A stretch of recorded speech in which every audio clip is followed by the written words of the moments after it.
Kegiatan penyerahan trofi dan hadiah Lomba Lingkungan Peduli Sanitasi tingkat SD seprovinsi Gorontalo ini dihadiri langsung oleh Wakil Gubernur Gorontalo, Dr. Andos Haji Idris Rahim MM, Kepala Dinas PU Provinsi Gorontalo, Dr. Insinyur Darda Daraba MSC, Kepala Satuan Kerja Pengembangan Penyihatan Lingkungan Permukiman, Yuliana Rifai STMT, seluruh Kepala Satuan Kerja Perwakilan PU seprovinsi Gorontalo, para pegawai di lingkungan Satuan Kerja Provinsi Gorontalo, serta para undangan lainnya. Kepala Satuan Kerja PPLP Gorontalo Yuliana Rifai STMT di sela-sela kegiatan mengatakan kegiatan ini merupakan rangkaian dari kegiatan kampanye dan edukasi lingkungan penyihatan permukiman. Kegiatan yang telah dilakukan diantaranya lomba jambore sanitasi dan workshop untuk sanitasi perempuan. Kegiatan yang kita laksanakan pada hari ini yaitu pengumuman kejuaraan Lomba Lingkungan Peduli Sanitasi tingkat sekolah dasar seprovinsi Gorontalo merupakan rangkaian dari keseluruhan kegiatan kampanye dan edukasi bidang penyihatan lingkungan permukiman yang telah kita lakukan, diantaranya lomba jambore sanitasi dan workshop sanitasi untuk organisasi perempuan. Jadi lomba lingkungan peduli sanitasi ini sama seperti lomba yang kita laksanakan pada tahun-tahun sebelumnya, yaitu lomba 3R di lingkungan sekolah dasar. Akan tetapi untuk tahun ini memang ada perubahan nama menjadi lomba lingkungan sanitasi tingkat sekolah dasar. Mengapa demikian? Karena diharapkan bahwa sekolah-sekolah yang mengikuti lomba lingkungan peduli sanitasi ini tidak hanya menerapkan pengolahan sampah dengan sistem 3R di lingkungan sekolahnya, akan tetapi menerapkan pengelolaan lingkungan sekolah dengan sanitasi yang baik.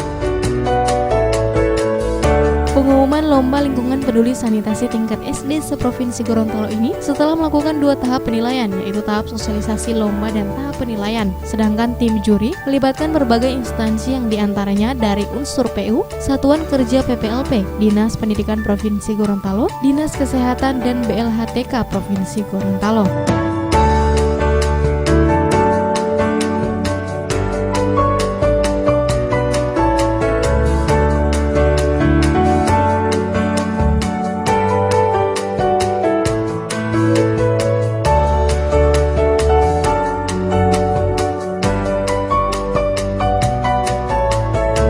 Pemenang kegiatan Lomba Lingkungan Peduli Sanitasi tingkat SD seprovinsi Gorontalo ini diharapkan bisa menjadi mitra kampanye peduli sanitasi yang selama ini menjadi salah satu program utama dari Satuan Kerja Pengembangan PPLP Provinsi Gorontalo.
Liputan Advertorial Musa TV.